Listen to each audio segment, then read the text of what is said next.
Professor Abdilardo?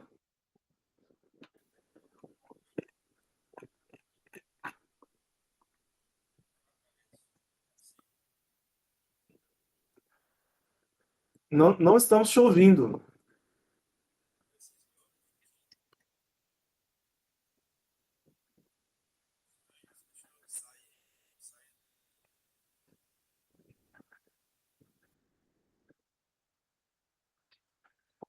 Ainda não estamos te ouvindo, professor.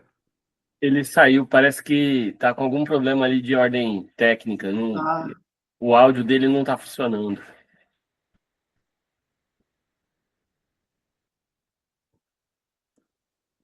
Da- tá. Daqui a pouquinho ele tá entrando.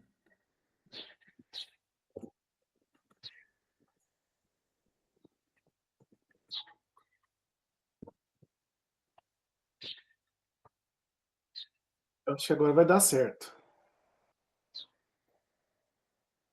Enquanto você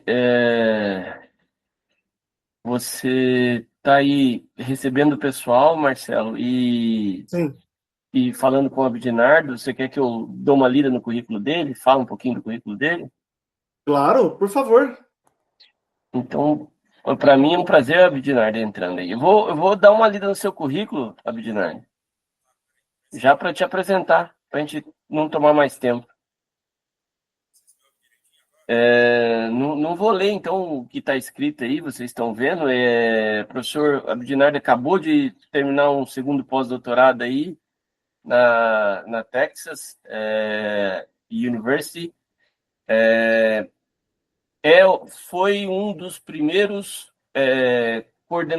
foi um dos primeiros coordenadores de convênio, né, do Profiap.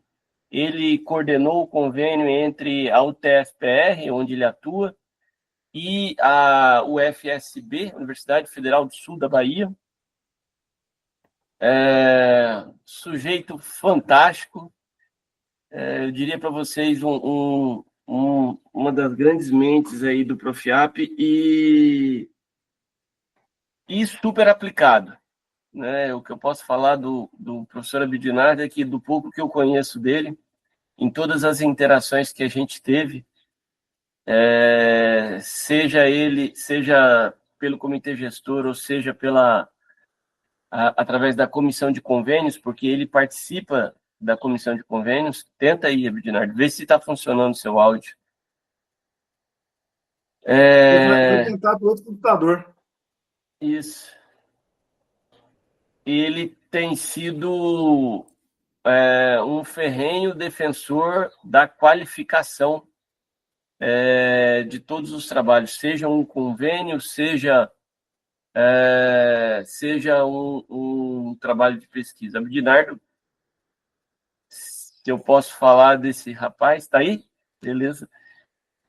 Ele, ele faz parte também da comissão de convênio, como eu disse, todos os pareceres deles têm, os pareceres que vêm do professor Abdinardo têm sido muito técnicos e não tem medo em reprovar convênios, eu diria para vocês, ou pelo menos oferecer à associada que está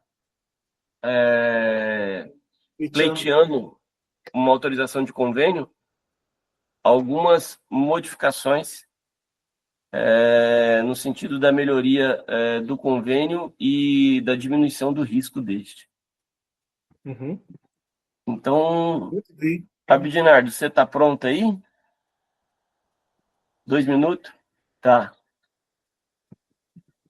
O que eu posso falar mais dele é que,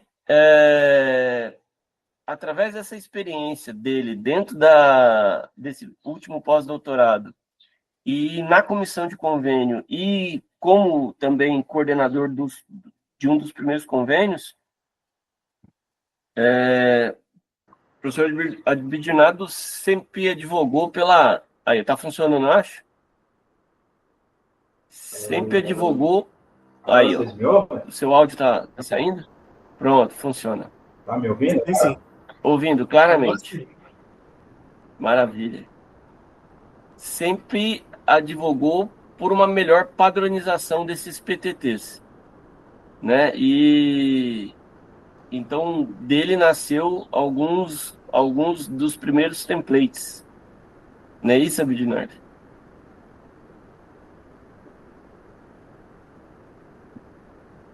E acho que agora ele consegue falar. Não, agora eu consigo. Vocês me ouvem direitinho? Alto e Ouvimos. claro, né? Enfim, Não, ótimo. É porque eu tentei usar um computador novo aqui, aí eu tive que voltar para o meu antigo aqui, que tem 13 anos, nunca me falhou. Funciona desse acontece. jeito. Então, assim, primeiro agradecer ao professor Marcelo pelo convite, primeiro agradecer ao Alessandro. O Alessandro eu já conheço de longa data. Obrigado pela apresentação. E hoje, meio que eu vim conversar com vocês, sabe? Eu não vim apresentar uma regra de ouro, eu não vim apresentar algo em definitivo, eu não vim dizer o seguinte, olha, esse é o único caminho e acabou-se. O que eu vim aqui conversar com vocês são experiências minhas que recentemente foram julgadas positivas pelos pares, né? Tanto é que eu e minha orientanda Jéssica, a gente conseguiu lograr uma premiação com isso, no sentido de elaborar um PTT meio que quase que sem dor, sabe?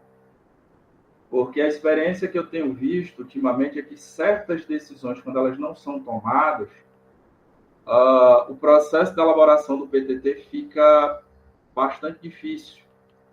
Eu, muitas vezes, não logrando êxito. E aí, ao invés de a gente ter um sucesso, a gente tem sei lá, não vou dizer fracasso, mas a gente tem pelo menos uma não conclusão de um objetivo traçado inicialmente. Eu não sei quanto tempo eu tenho, sabe? Mas eu vou tentar ser o mais direto possível, sabe? Porque eu sei que a agenda do pessoal é bastante concorrida. Vamos logo aqui ao que interessa. Deixa eu ver aqui. Vai compartilhar a tela. E imagino que daqui a pouco vocês vão estar vendo a minha tela.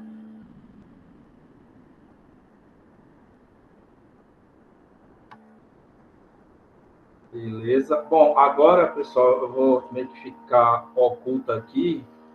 Aí eu vou precisar da ajudinha de vocês aí com áudio. Aí eu pergunto, vocês estão vendo minha tela aí?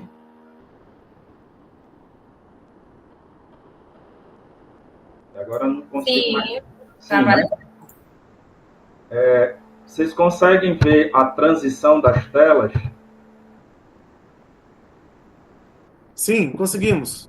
Ótimo, beleza. Então agora eu entro no modo, eu não consigo ver vocês, mas qualquer interrupção, gente, sintam-se à vontade. Então, o professor Alessandro já fez a introdução de quem eu sou. E o tema de hoje seria debater as minhas experiências que eu tive sobre elaborar PTT no Profiar. Então, a pedido do professor Marcelo, eu vim apresentar um fluxo de trabalho que normalmente eu sigo. Sabe, esse fluxo de trabalho ele é linear, vai de cima para baixo aqui, conforme essa tela, essa seta indica. Inclusive, quem quiser ter acesso a esses slides, eu já encaminhei para o professor Marcelo, depois ele deverá encontrar uma alternativa aí de disponibilizar para o pessoal, que estiver interessado. Mas é sobre esse fluxo de trabalho sugerido que eu gostaria de conversar um pouco com vocês hoje. E eu poderia te dizer que boa parte vai estar concentrado nesses dois primeiros aqui. Eu considero que esses dois primeiros aqui, se eles falham, tudo que vem depois vai vir com certo sofrimento, com certa, digamos assim, você vai elaborar um documento que, no final das contas, com o tempo, ele vai ser esquecido. Então, esses seriam os 5 elementos que eu gostaria de conversar com vocês hoje. Seria o comprometimento dos atores envolvidos, a concepção da ideia da dissertação, que eu deixei bem destacado aqui, esse conectivo, e aqui, ó, e do PTT. O que não eu chamo, que eu encontrei como sendo os 4 pilares do PTT, que até, inclusive, durante o concurso do ano passado, foi baseado nisso que os PTTs foram avaliados. Os 12 tipos de PTTs que a CAPES pontua, e aí eu vou apresentar num arranjo de nível de dificuldade que eu considero, ou seja, vou apresentar do mais fácil ao mais difícil, no meu ponto de vista, e como um PTT pode ser apresentado. Eu vou destacar aqui bastante elementos visuais. Bom, feita essa apresentação, eu começo com o comprometimento dos atores envolvidos. Porque ainda que a gente esteja num mundo onde estamos descobrindo como utilizar a inteligência artificial, eu parto do princípio de que esses documentos vão ser produzidos ainda por pessoas. E os principais atores envolvidos nisso daí são o orientador/orientadora, o mestrando/mestrando. E eu considero isso crucial, caso você queira apresentar um PTT relevante. Relevante no sentido de que ele vai ser citado, relevante no sentido que ele vai ser utilizado como elemento inspirador para PTTs subsequentes. Então, se essa etapa falha, tudo que vier depois dela vai ser tipo você andando numa pista de off-road, ao invés de você pegar uma freeway. Toda pavimentada, linda, maravilhosa, você vai fazer off-road. Esse é o problema. Você tem que evitar ao máximo. Dá para evitar 100%? Não. Mas quanto mais consciente você tiver dessa etapa, caso aconteça alguma externalidade negativa, você terá pelo menos uma ideia de como reagir a essa externalidade negativa.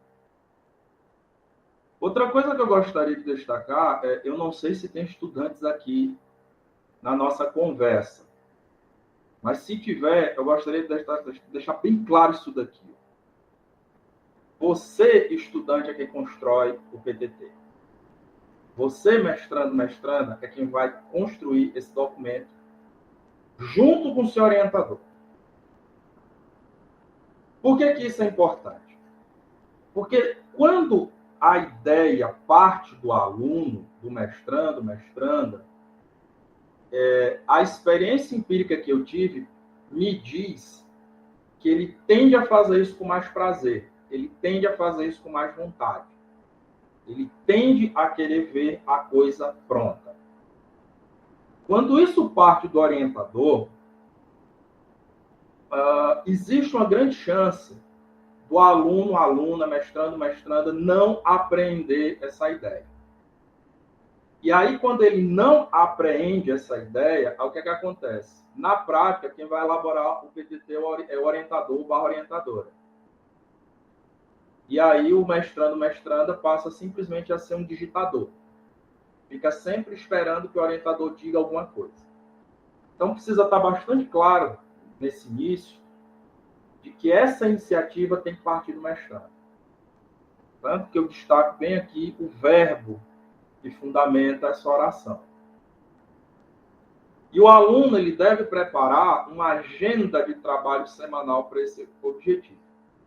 Por que a métrica temporal que eu estou trazendo aqui é semana?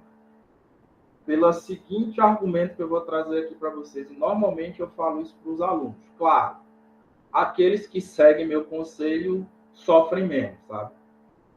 A métrica é a seguinte, eu sempre pergunto para os alunos, gente, num ano, você tem quantas semanas?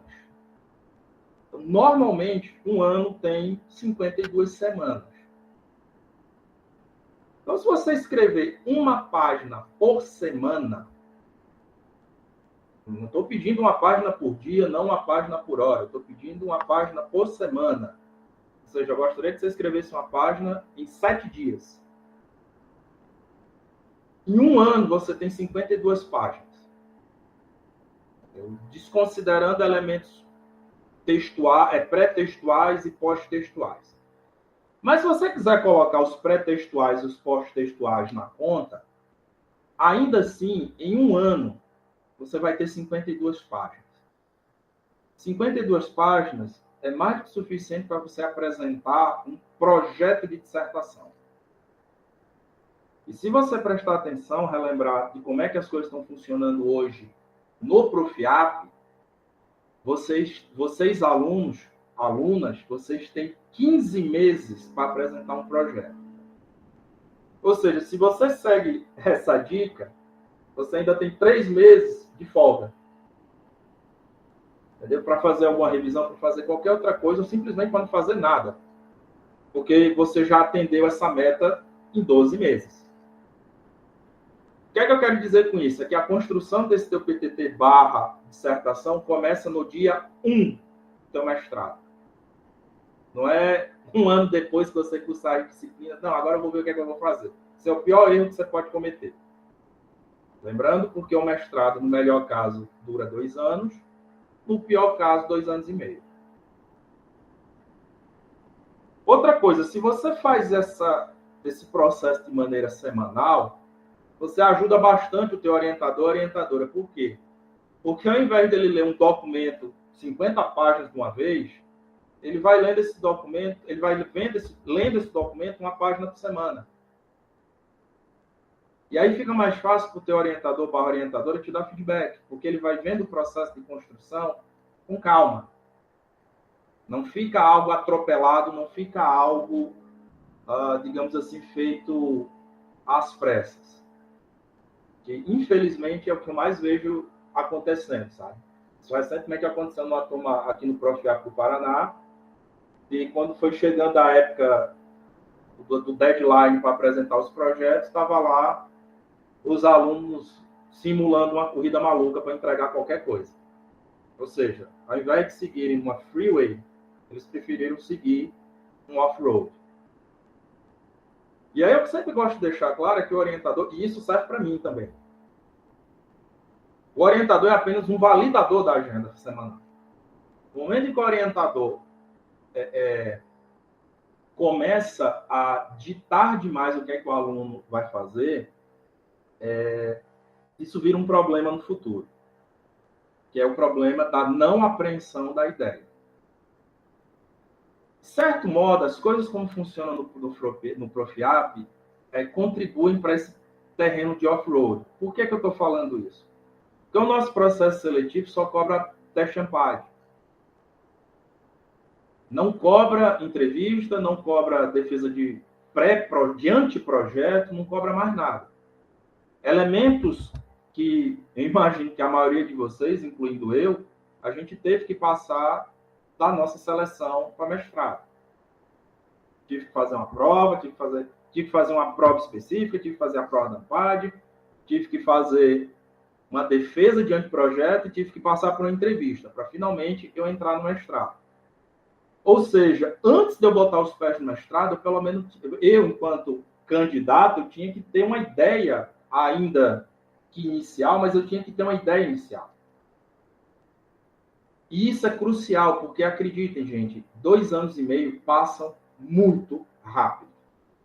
Muito rápido. Quando você der conta, já foi. E com isso eu quero deixar bem claro que esse nível de comprometimento ele tem que perdurar durante todo esse processo. E que isso é difícil. Por quê? Porque nós não estamos exclusivos para só fazer orientação.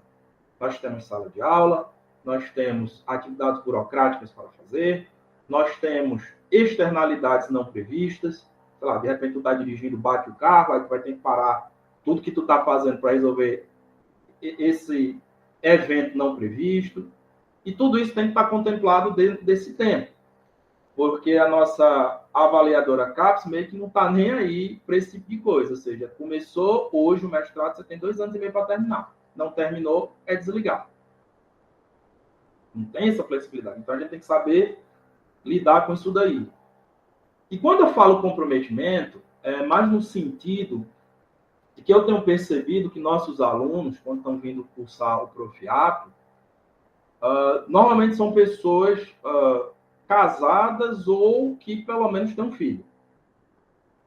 Diferentemente da época que eu entrei no mestrado, quando eu entrei no mestrado eu tinha 23 anos de idade e eu não tinha obrigação nenhuma com ninguém, a não ser comigo mesmo.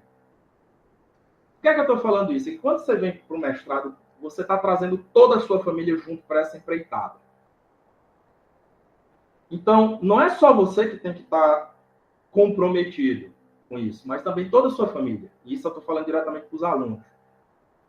Por quê? Porque lá pelas tantas, normalmente, quando eu percebi, de novo, isso deu uma percepção que eu vi no caso Profiaco e TFPR, de desistências, normalmente tem questões familiares envolvidas nisso.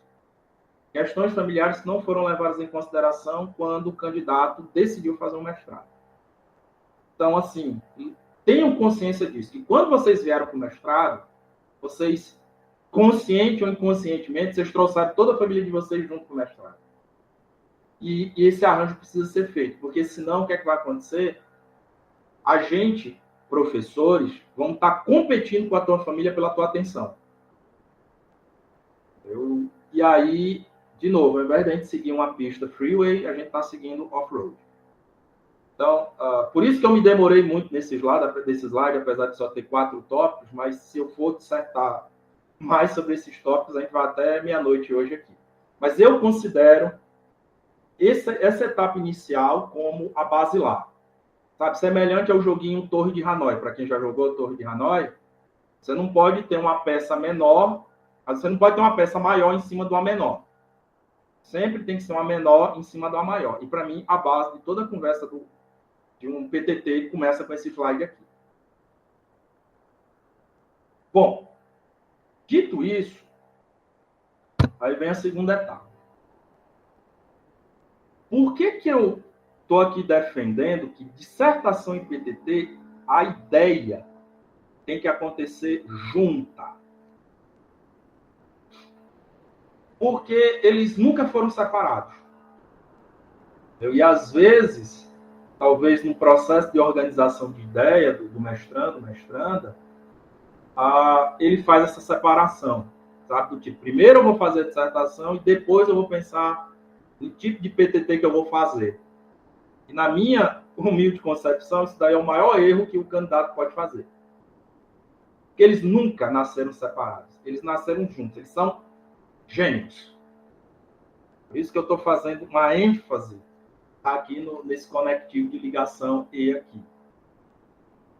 Então, a ideia da dissertação e do PTT, ela deve ser concebida ao mesmo tempo. Até fiz aqui uma brincadeirinha com Bell and Never Walk Alone.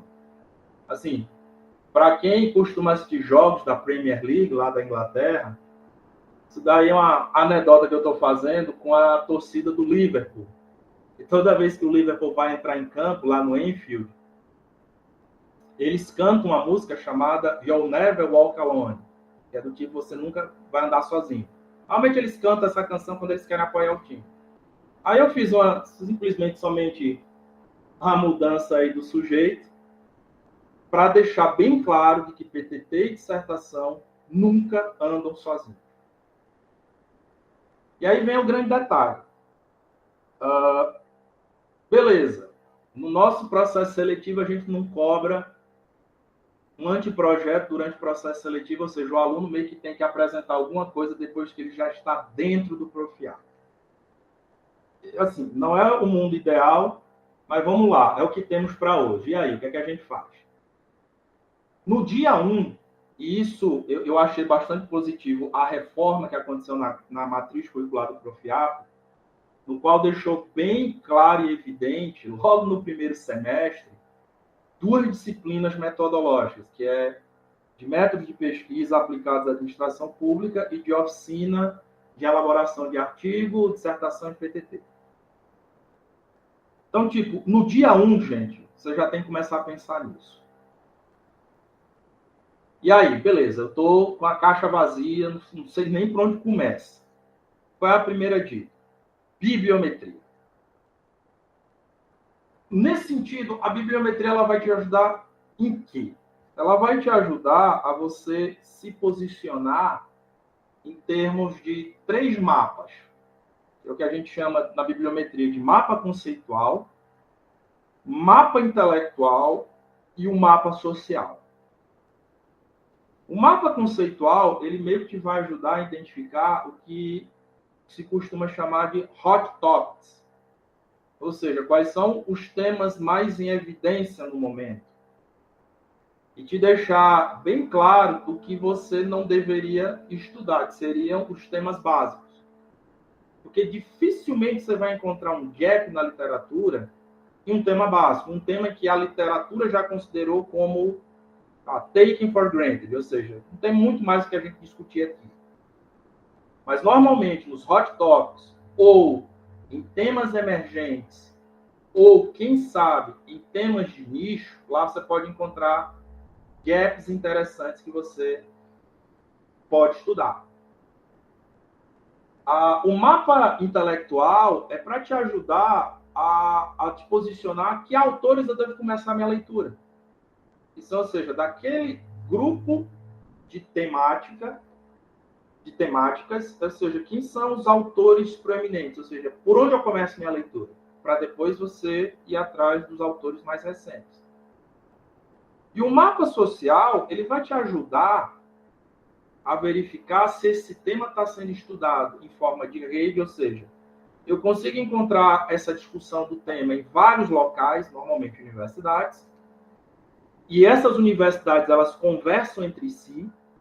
Como é que acontece essa conversa? Entre intercâmbio de pesquisadores, ou se essa conversa está ainda no nível de ilhas, ou seja, pesquisadores na universidade na Índia estão desenvolvendo essa temática, pesquisadores no Brasil estão desenvolvendo essa temática, mas não houve intercâmbio entre essas instituições. Mas você tem uma ideia inicial do que está acontecendo. Para depois você fazer a tão chamada revisão sistemática de literatura daquele grupo temático que você quer explorar. Porque é na revisão sistemática de literatura que você vai descobrir as suas lacunas teóricas.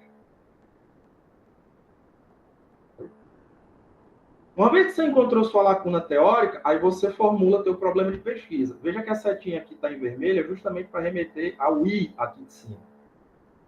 Então, no momento em que você está desenvolvendo seu problema de pesquisa, seu problema de pesquisa visa o quê? Atender a lacuna teórica que você identificou. O quão você vai preencher essa lacuna teórica, se é parcialmente ou em definitivo, boto definitivo bem entre aspas, né? Porque todo desenvolvimento de teoria não é definitivo, sempre dá para melhorar. Mas o quão intensamente você vai trabalhar em cima dessa lacuna, isso daí é você e seu orientador, a orientadora que vão decidir. Mas, ao mesmo tempo que você formula seu problema de pesquisa, você tem que pensar que tipo de PTT esse problema de pesquisa me permite criar. Isso tem que acontecer no dia 1 do mestrado. Que tipo de PTT eu consigo formular? Que tipo de possibilidade de PTT eu consigo desenvolver a partir do problema de pesquisa que eu estou a fim de desenvolver? Beleza. Dito isso, eu gostaria de trazer a regra do e daí, né? Não fui eu que inventei essa regra, pelo que eu percebo, ela parece que sempre existiu. Só estou aqui adaptando ao nosso linguajar. E eu considero essa pergunta muito importante. E, inclusive, essa pergunta, gente, ela pode ser aplicada a nível de parágrafo. Na hora que você está escrevendo lá a sua proposta, você acabou de escrever um parágrafo, e aí você já faz logo essa pergunta. E daí? Por quê? Porque se você não conseguir responder essa pergunta, e daí? Significa que teu parágrafo está frágil, significa que tua proposta está frágil. Você não consegue responder o e daí. Eu estou apresentando aqui um PTT, que é um novo software para a gestão da extensão da Universidade Federal do Mato Grosso do Sul. Aí vem lá um gaiato e diz assim, tá, e daí? Se você não conseguir defender porque esse software é importante, no que é que ele está contribuindo para a sua existência, ou seja, por que eu preciso fazer isso? Ninguém vai comprar a tua ideia. Então, quando você traz isso ao nível de parágrafo, ou seja, cada parágrafo que você está construindo, você mandar a pergunta do e daí, e se você consegue responder essa pergunta, nem que seja no parágrafo subsequente, você vai se blindando, tanto a nível de dissertação como de PTT, de algum gaiato a chegar com essa pergunta para você. Porque na hora que ele fizer essa pergunta, tu vai estar com a resposta na ponta da língua. E aí, os atores externos, ou seja, a sociedade, começa a querer, quem sabe, talvez, a prestar atenção em você. Então, isso daqui perpassa do dia 1 ao último dia, ao seu último dia no mestrado. E caso você queira se tornar pesquisador, como nós, professores, é para o resto da vida. Você sempre tem que ficar fazendo essa pergunta, e daí? Por fim, gente, use a tecnologia a seu favor. Ainda bem que nós estamos no século XXI, porque a gente não precisa fazer bibliometria na caneta, como se fazia, sei lá, 100 anos atrás. A gente não precisa fazer revisão sistemática de literatura na caneta, como se fazia 100 anos atrás. A gente não precisa fazer uma série de coisas que antigamente a gente tinha que fazer na caneta. Existem softwares de gerenciamento de referências, existem softwares gratuitos, inclusive, de bibliometria e revisão sistemática de literatura. Existem, aí eu vou trazer o caso da UTFPR, a gente tem templates do LaTeX justamente para o aluno não ter que ficar se preocupando com formatação de dissertação e projeto. Ou seja, pega o template e já começa a escrever. Entendeu? Por quê? Porque o software todo resolve essa bronca para você. É simplesmente, você não precisa decorar a regra da BNT, porque já está toda formatada lá no template. Ou seja, gasta teu tempo com a ideia e não com formatação. Vamos pôr o computador, em suma, essa afirmação aqui que eu estou trazendo é do tipo, vamos pôr o computador para trabalhar para a gente, e não a gente trabalhar para o computador. Então perceba que esses dois primeiros slides é tipo você preparando o terreno para você encarar essa empreitada. Primeiro você tem que se comprometer a fazer isso daí. Ou seja, antes de você querer se submeter a um mestrado, que claro que nós estamos discutindo o caso Profiac, mas eu acho que isso vale para qualquer um. E você tem que se preparar para isso. E aí tentar responder a grande pergunta do tipo, por que eu quero fazer um mestrado? Quero fazer um mestrado porque eu estou a fim de fazer uma pesquisa científica, porque é isso que todos nós orientadores vamos cobrar de vocês, estudantes. Ou eu estou fazendo um mestrado porque, sei lá, fulano, ciclano e beltrano fizeram, e aí eu não estou a fim de ficar para trás, eu vou na onda. Sabe? Eu fui contaminado por um efeito manada. Então, normalmente as pessoas são contaminadas por esse efeito manada, quando terminam o mestrado, terminam com um nível de sofrimento bem alto. Mas aqueles que entenderam o propósito desde o início, ou seja, mestrado é para eu desenvolver uma pesquisa científica, aí normalmente esse caminho ele não é sofrido. Então, aliás, as dificuldades elas são encaradas com um certo nível de prazer. Preparei o terreno, aí agora vem a parte, digamos assim, operacional da coisa. O que é que eu tenho que ter em mente na hora que eu pensar no meu PTT?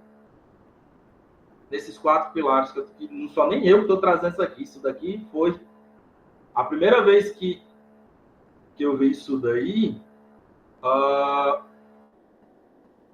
foi quando eu percebi a ideia que eu construí com a Jéssica. E aí depois culminou que isso daí apareceu lá no concurso que eu participei ano passado. Mas essas reflexões eu comecei a ter com a Jéssica do tipo, tá, estamos fazendo esse PTT para quê? E aí, em termos formais, é entendido que o PTT precisa ter impacto, precisa ter aplicabilidade, precisa ter inovação e precisa ter complexidade. Então, tipo, eu fazia isso antes de maneira empírica, ano passado eu vi essa formalização, então meio que coincidiu. E aí eu estou deixando em vermelho o que eu considero como as palavras-chave de cada um desses tópicos. Impacto tem a ver com mudança. Certo? Ou seja, o teu PTT vai promover uma mudança positiva onde você quer aplicá-lo. E aí, tem essa armadilhazinha aqui, ó, que é se é real ou potencial. No meu ponto de vista, todo PTT só terá impacto real se ele for, no mínimo, uma pesquisação. Porque a pesquisação, por definição, ela prevê uma intervenção. Eu estou fazendo simplesmente um levantamento, uma survey. O teu PTT vai ser potencial. Por quê? Porque o resultado da survey, ou seja, da tua dissertação, não causou impacto nenhum. Só fez um levantamento. Eu vou fazer aqui um estudo de caso, ou seja, eu vou fazer entrevistas para fazer a compreensão de um fenômeno. Vai ser potencial igual. Porque compreender o fenômeno não significa que você interviu para mudar o fenômeno. A pesquisação, ela prevê isso. Ela prevê você fazer um diagnóstico antes, fazer a intervenção e ver o que aconteceu depois. Então, PTTs considerados reais, de impacto real, e aí eu estou me pondo no lugar de um avaliador da CAPES, é para ver se realmente o que você fez foi uma intervenção. Aplicabilidade. Aí aqui tem essas duas palavras-chave que eu estou trazendo aqui. Facilidade, você entenda no sentido de recursos. Ou seja, aquele teu PTT que você desenvolveu, ele é caro de ser implementado?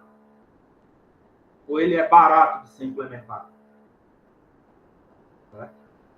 Ele precisa de um alto nível de cognição das pessoas para entender seu PTT ou precisa de um baixo nível de cognição das pessoas para entender o que pode ser feito? Em outras palavras, o Zé da esquina consegue aplicar seu PTT? É isso quando ele vai falar em facilidade. Replicabilidade tem a ver se o fenômeno que você identificou na localidade A, ele realmente acontece em outras localidades. Fazer uma analogia aqui com a física. Salvo melhor juízo, se sabe que os efeitos gravitacionais do planeta Terra e no universo são os mesmos. Ou seja, existe uma fórmula específica que eu consigo medir a gravidade em qualquer lugar do universo. Então, eu posso afirmar que o fenômeno da gravidade ele é replicável em qualquer lugar do universo conhecido. Desconhecido eu não sei. Mas, pelo menos no universo conhecido, eu sei, inclusive, como é que vai ser a força gravitacional lá. Agora, o sistema que eu desenvolvi para gerenciar extensão na Universidade Federal do Mato Grosso do Sul, eu posso pegar esse sistema e ipsis literis transferir para o TFPR? Aí é outra história. Porque nós, enquanto pesquisadores de ciências sociais aplicadas, a gente sabe muito bem que fenômenos sociais eles não são ipsis literis iguais. Tem sempre um quê de diferente. E o que você vai verificar é esse quê de diferença é suficientemente significativo de eu não reproduzir o meu PTT numa nova localidade? Por quê? Porque há aquela expectativa pós-positivista nossa de que, uma vez que a gente desenvolveu alguma coisa, a gente quer que essa coisa funcione no Brasil inteiro. Só que a gente precisa ter essa segurança antes. Ou essa ambição antes. Inovação, pessoal, tem a ver com intensidade de conhecimento inédito. Certo? E aqui, deixa bem claro, olha, se você está pegando uma teoria já existente, bastante existente. Vou dar um exemplo de uma teoria da área de controle de qualidade que é bastante conhecida, que é o modelo cervical, o modelo para avaliação de qualidade de serviço. Isso daí já está bastante conhecido. Eu vou pegar esse modelo cervical e vou aplicar na Universidade Tecnológica Federal do Paraná. Ele pode ser um produto técnico, mas não vai ser tecnológico. Por quê? Porque você não trouxe nada de novo. Por mais que hajam pequenas adaptações, mas você já sabia mais ou menos o que ia acontecer. Agora, se você cria um negócio do zero, ou basicamente vindo, vou fazer uma outra analogia, de um terreno pantanoso, ou seja, aquele conjunto de conhecimentos ainda não é consolidado, ou seja, ainda há debate sobre a sua consolidação, e aí você consegue tornar esse terreno um pouquinho menos pantanoso, aí você consegue dizer que houve pelo menos um médio grau de inovação do que você está trazendo no seu PTT. E complexidade tem a ver com grau de interação. Vamos lá. Você desenvolveu um PTT que só se aplica ao teu setor de trabalho. Ele vai ser de baixa complexidade.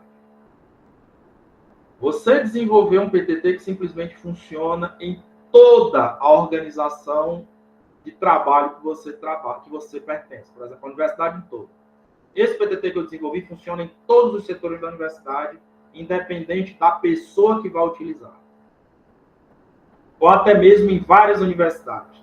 Mas ainda eu estou no campo das universidades. Você pode entender que isso é de média complexidade.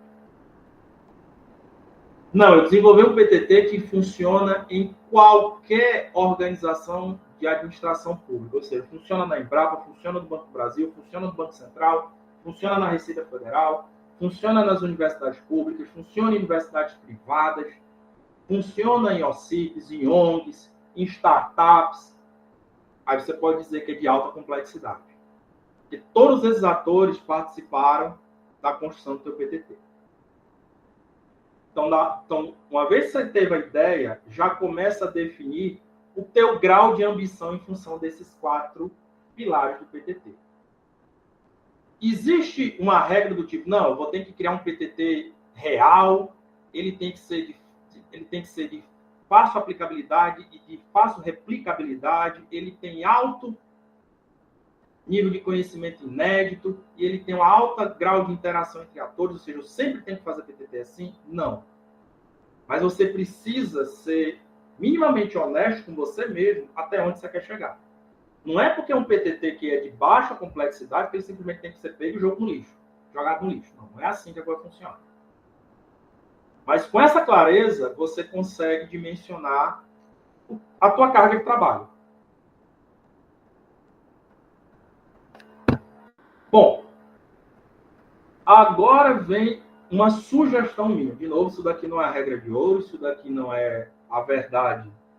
Não é a verdade, é apenas uma proposta baseado nas aventuras e desventuras empíricas que eu tive no Profiap desde 2017, que é quando eu pertenço a esse programa. Qual é o PTT que eu considero mais fácil de ser feito? Curso para formação profissional. Agora, claro, o teu problema de pesquisa tem que permitir que isso aconteça. Ou seja, não tenta passar um cilindro num buraco de um quadrado. Não vai passar. Sim, a expectativa é que não passe. Por quê? Porque, como normalmente nós professores somos orientadores, então fica mais fácil da gente dar uma orientação para um aluno de como é que você cria um curso. Agora, claro, ter o problema de pesquisa tem que permitir que isso exista.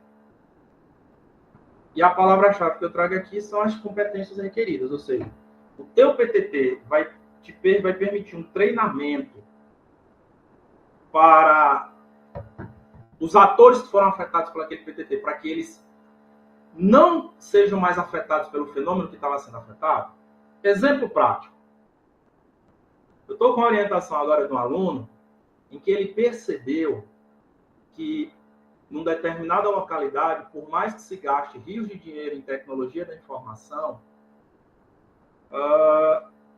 as pessoas, sei lá, utilizam 5% dessa tecnologia de informação.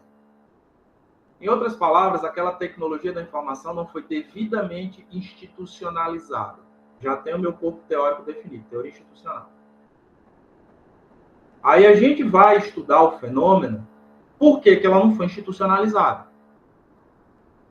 Qual é a nossa hipótese? É porque essas pessoas sequer foram devidamente treinadas para lidar com essas novas tecnologias. Qual é a nossa proposta?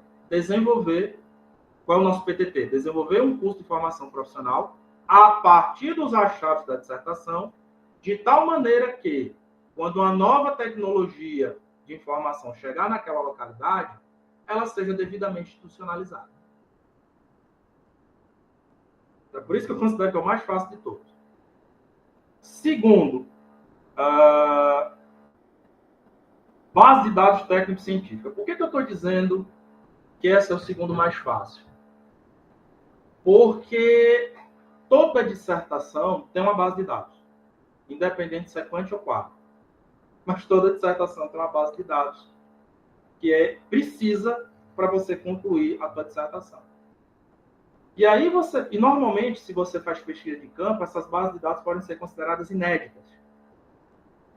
E aí o que é que você pode fazer? Você pode organizar esse teu conjunto de dados que você julga relevante, de preferência um conjunto de dados que não exista, e aí você passa a disponibilizar esse conjunto de dados de maneira sistemática. Inclusive, no Brasil, existe empresa que ganha dinheiro com isso, reorganizando a base de dados pública. Então, para quem quiser acessar essa empresa, é só digitar aí no Google base dos dados. Esse é o nome da empresa, base dos dados. Você vai ver lá boa parte dos dados públicos organizados, lindos, maravilhosos. Inclusive, quem souber linguagem SQL, é uma mão na roda para você fazer consulta lá.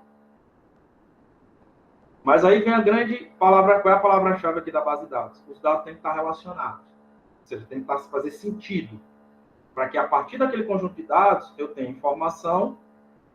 O que é que essa palavra tem a ver aqui? Que eu consiga tomar decisões de maneira mais inteligente.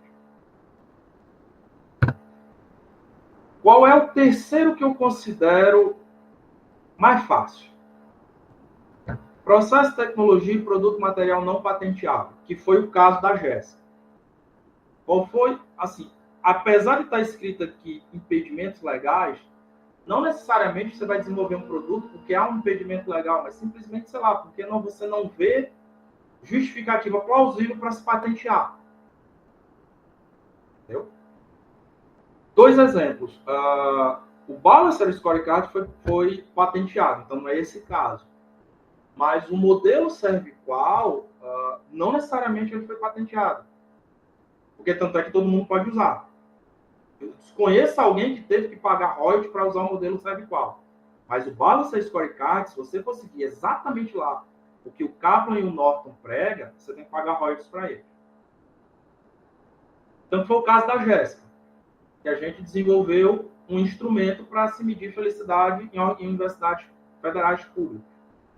Proposta de medição disso daí.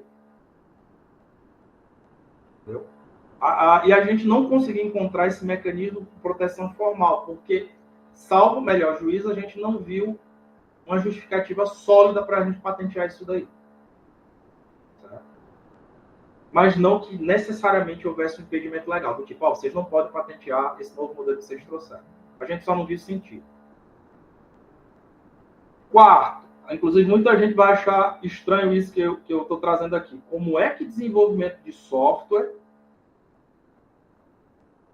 você está me trazendo que é o quarto mais fácil? Se vocês forem olhar lá, o PTT que ganhou a 5ª premiação foi justamente o desenvolvimento de um software. Lá na Universidade Federal do Vale de São Francisco. Ficou em 5º lugar, foi o desenvolvimento de um software. Inclusive, a autora deixou bem claro que ela desenvolveu o projeto. Ela não escreveu as linhas de código. As linhas de código, como ela estava num projeto maior, tinha um programador lá que a ajudou. Mas eu queria deixar bem claro de que, desde 2021, a DCN, ou seja, Diretrizes Curriculares Nacionais para a Graduação em Administração, no artigo 3º, inciso 5º, ela já espera que os alunos de administração passem a ter pensamento computacional, para justamente ele começar a utilizar, em até nível algorítmico, a possibilidade de desenvolver soluções. E eu acho isso fantástico, porque o Profiap eu vejo como um enorme terreno para desenvolvimento de softwares aplicativos. Claro, deixando muito claro, gente, o teu problema de pesquisa na dissertação tem que permitir o surgimento disso. Eles não podem estar dissociados. Lembra lá do slide 2. Material didático. Por que eu acho ele um pouco mais difícil? Porque, primeiro, você tem que desenvolver um material não no sentido de treinamento, mas no sentido de ensino-aprendizagem, ou seja, não é um treinamento curto, é algo maior. Ou seja, você vai se tornar corriqueiro em programas educacionais contínuos. E, para mim, o nível de dificuldade aqui está porque você tem que fazer algum tipo de registro desses documentos.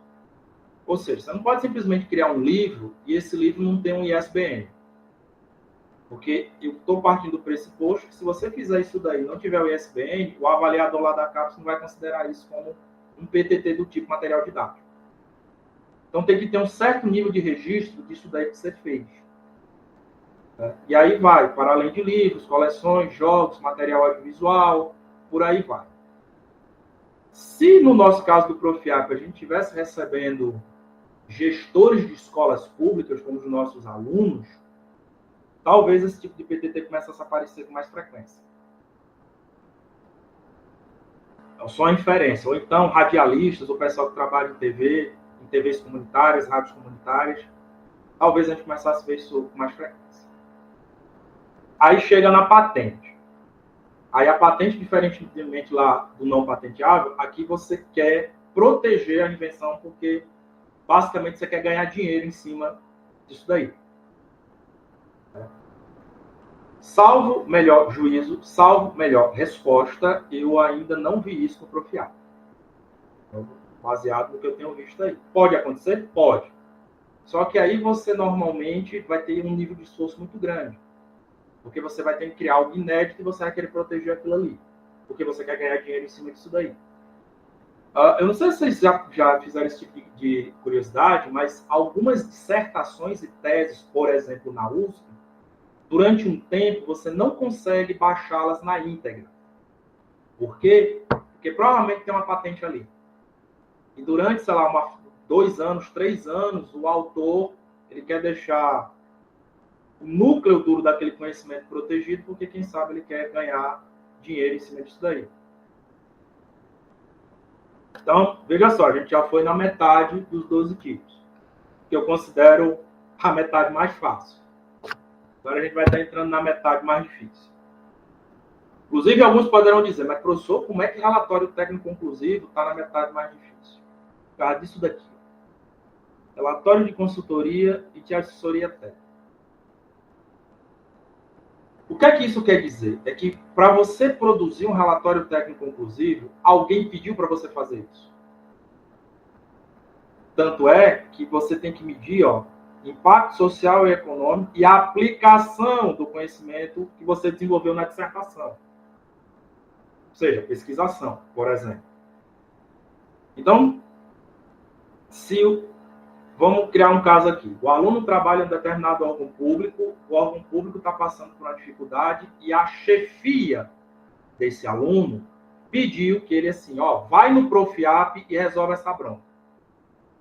Ou seja, existe uma demanda. A demanda existe, ela está clara.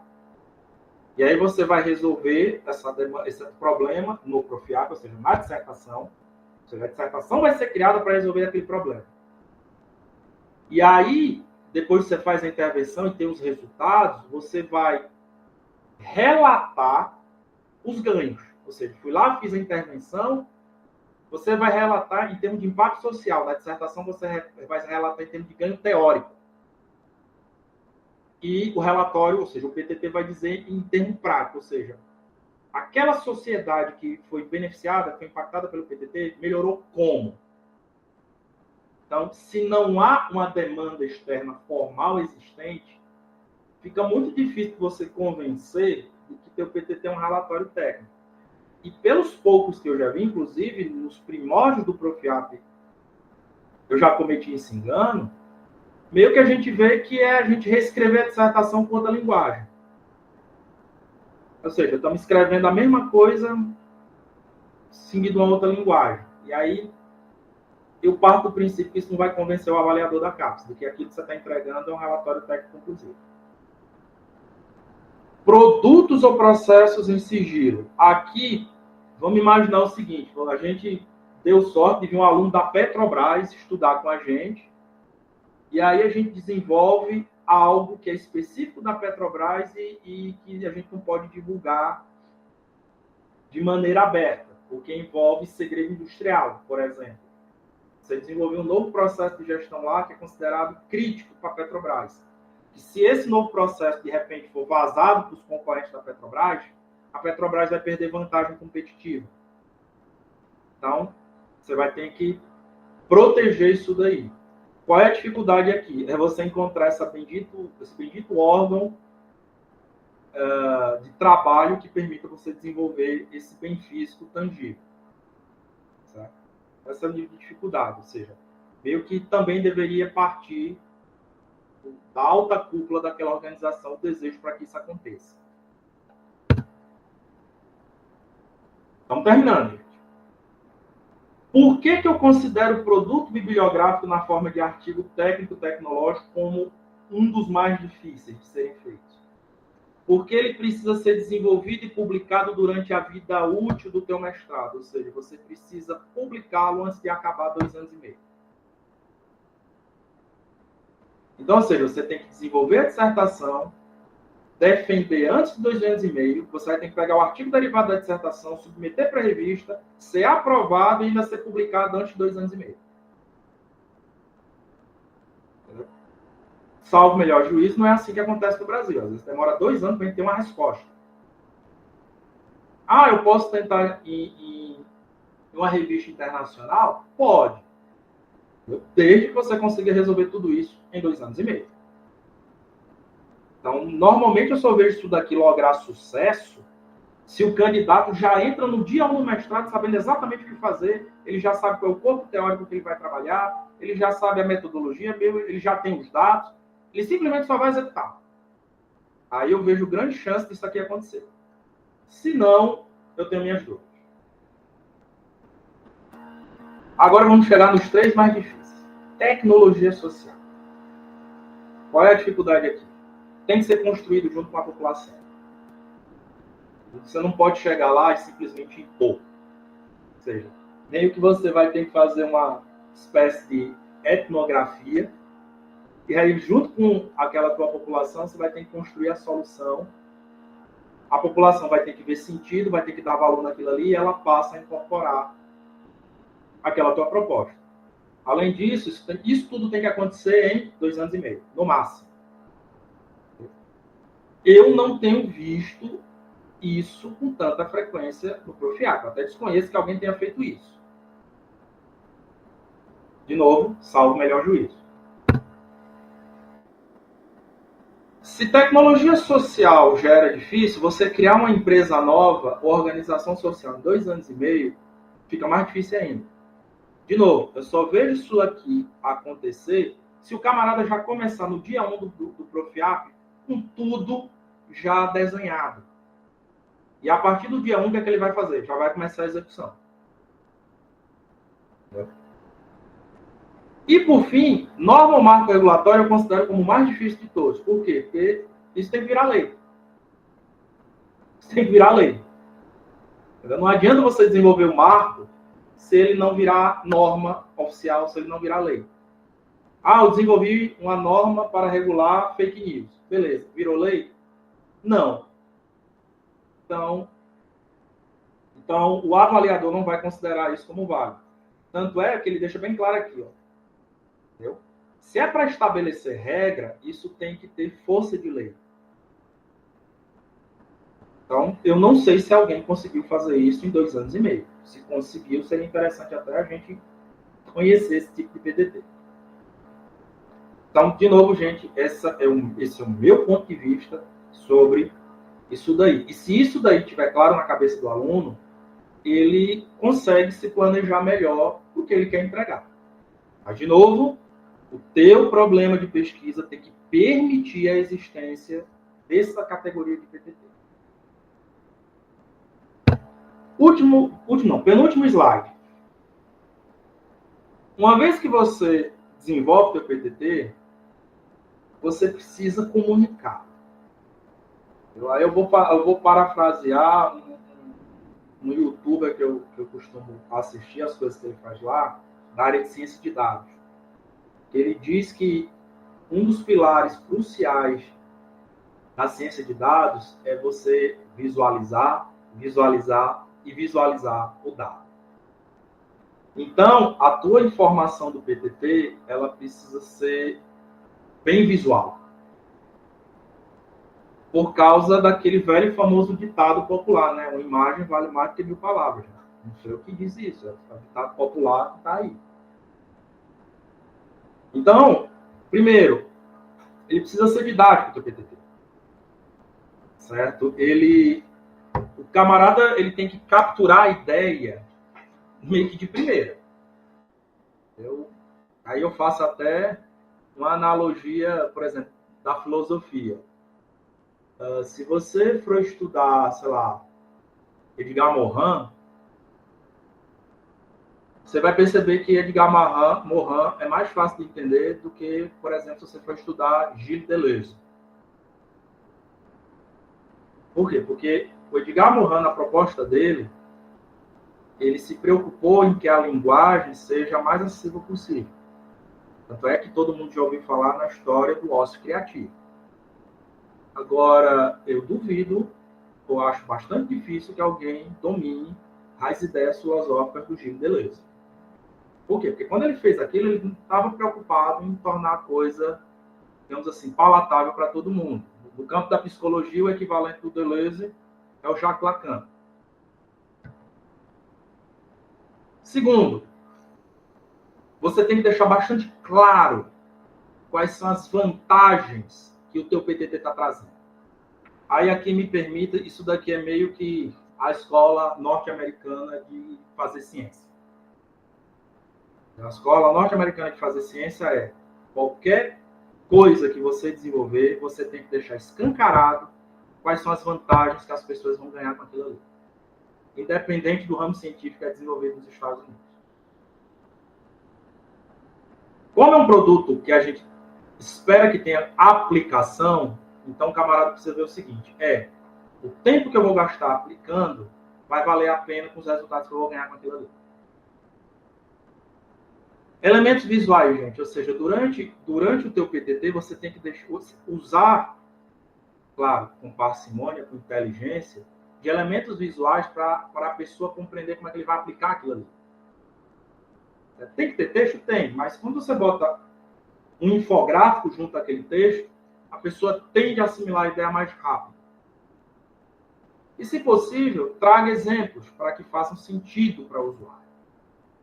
Então, se eu quero que o meu PTT funcione na Petrobras, eu tenho que usar exemplos da Petrobras, e não exemplos da Tecnológica Federal do Paraná, e vice-versa. Por fim, torne o teu PTT acessível para usuários. Por que eu estou trazendo essa discussão aqui? Porque eu acho que as instituições, ou seja, nossas universidades, elas têm que passar a hospedar esses PTTs. E aqui eu estou trazendo o exemplo do caso da UTFPR. Por quê? Eu não sei se isso ainda acontece, mas eu já ouvi relatos que para que o aluno divulgasse o PTT dele, ele tinha que disponibilizar um link do Google Drive. E, para mim, isso não faz sentido, porque se a dissertação e o PTT é da universidade, então a universidade tem que prover esse tipo de acessibilidade para todo mundo. Isso é custo da universidade, não do autor. E, claro, uma vez que isso está disponível, qualquer pessoa pode acessar e qualquer pessoa pode se motivar a utilizar o teu PTT. Então, ou seja, uma vez que você produziu o teu PTT, gente, divulgue. Essa é a grande mensagem. Mostra para a sociedade que vale a pena usar o teu PTT. E não faça aquele negócio, está lá no repositório da universidade, quem quiser, vá atrás. Não é bem assim que as coisas funcionam hoje em dia. E aqui eu estou trazendo alguns exemplos do que está no PTT da Jéssica. Claro, esse link aqui, você acessa a dissertação e o PTT da Jéssica. Que é esse aqui que foi o que a gente logrou a premiação lá na 4ª posição. E que eu posso lhe dizer, eu soltei fogo de artifício quando eu soube isso daí. Então, ou seja, a gente sempre tenta trazer alguns elementos visuais vinculados a texto, sempre tenta deixar claro para o usuário, de maneira mais direta possível, a carga teórica que a gente está trazendo. A gente sempre tentou deixar, ou seja, eu vou aplicar essa escala, tá, mas beleza, eu estou vendo aqui de 1 a 6. A gente tentou deixar aqui visualmente o que é esse de 1 a 6. A escala precisa estar agradável aos olhos, sabe? Precisa estar bonita, porque senão você não vai responder, você vai responder com raiva. Né? Claro, tem outros elementos lá que a gente trouxe, mas aqui foi nesse sentido. Por fim, gente, muito obrigado pelo tempo de vocês. Espero ter ajudado vocês de alguma maneira. Não sou o dono da verdade, aqui, repito, eu quis trazer experiências que, empiricamente, quando o aluno está alinhado com o objetivo, elas tendem a dar certo. E, bom, encerro minha apresentação aqui. Se alguém quiser trocar uma ideia, estou aqui, gente. Professor Bidinardo, muito obrigado pela sua palestra, parabéns, tá? Primeiramente, né? Pelos resultados aí obtidos em relação aos PTTs que o senhor orientou. E, pessoal, tá aberto aí para perguntas. Quem quiser, de forma mais organizada, pode levantar a mão. Professor Jesus. Bom dia a todos, bom dia a todas. Quero parabenizar todos os colegas presentes, aqueles que já saíram também da rede. Parabenizar aí pela iniciativa, pelo trabalho, pela comissão e todas as pessoas que direta e indiretamente estão ligados a esse evento e essa grande oportunidade de a gente se ver, né? Já que estamos tem muita gente que já está trabalhando há muito tempo, né? Mas de qualquer forma nunca é tarde para a gente desejar um próximo 2025 a todos e a todas e que tenhamos um excelente ano aí de trabalho, de superação aos desafios, né? Um grande abraço a todos, ao meu coordenador de Marcelo, parabéns aí por essa convite de reflexão e de novas propostas, né? A gente abrir a mente, exatamente por não sermos donos da verdade, nós abrimos a mente, as nossas mentes para outros possíveis, né? Arranjos didáticos, pedagógicos, para a gente mesmo, enquanto construto, né? Intelectual e também a nossa prática de docência. Agradeço também aí em nome do professor Alessandro Arruda, em nome de todos os colegas que fazem parte do Comitê Nacional, que tem, reconheço todo um trabalho, dedicação, né? Mais do que 8 horas por dia, mais do que 12 horas de trabalho por dia, com certeza. E parabenizar ao professor Bidinardo Oliveira, que nos trouxe a oportunidade de grandes reflexões. Professor, eu concordo com muitas colocações suas. Naquela proposição que você trouxe de intervenção, exatamente por um ponto que ele é estrutural do nosso curso, que é o tempo de 2 anos, ou máximo 2 anos e meio, é que o problema de intervenção a gente não tem tempo hábil, e dado ao perfil e as características dos nossos alunos entrantes. E não vou falar só dos alunos, não. Dos nossos colegas que muitas vezes não sabem o que pesquisar com os alunos que recebem, né? Nós sabemos disso também. Não vamos só dizer que é o aluno, embora a sua fala fosse bem direcionada a eles. Mas de 10 alunos entrantes, talvez você tenha um que saiba o que queira fazer. Muitos deles, com todo respeito, e nós estamos aqui para isso, eles não vêm com nenhuma formação de pesquisa, não tem, né? Então, eles vêm, às vezes, de especialização, ainda a construir conosco, e o tempo é muito pouco, né? Então, eu vejo também alguns colegas que só começam a atender alunos somente um ano e depois. Vai fazendo aí a disciplina, depois é que eu vou te atender, ou eu também não tenho, ou às vezes junto com os aluno que já vem sem uma base, sem saber o que fazer, né? Alguns caem efetivamente de paraquedas no curso, né? Visando talvez de primeira mão mais uma promoção salarial, né? Ou porque o chefe está pressionando, porque todo mundo lá no departamento já fez mestrado, então ele é o patinho feio da história, então ele vai e cai aqui como paraquedas. E às vezes a gente vê, então, na maior parte os alunos não sabem o que vem fazer, né? Eles não sabem a dimensão do que é um curso de mestrado. Tal como nós, quando iniciamos também a nossa jornada de professor num curso de mestrado e doutorado, né? A gente vai muito no desafio e superar os desafios. Então, a combinação de um aluno, muitas vezes, sai com paraquedas. E alguns colegas não têm também o que fazer, não tem nenhum objeto, não tem um projeto, fica esperando o aluno vir. Então, é importante que a gente deixe isso claro, que é a nossa realidade. E a proposição, então, de uma intervenção não dá tempo suficiente, já por essas razões. O que nós temos feito aqui, e aí a minha pergunta, se ela é aceita sobretudo pelos avaliadores da CAPES, que é nossos anjos da guarda, que a gente tem que seguir de forma canônica, a gente lança como sugestão, né?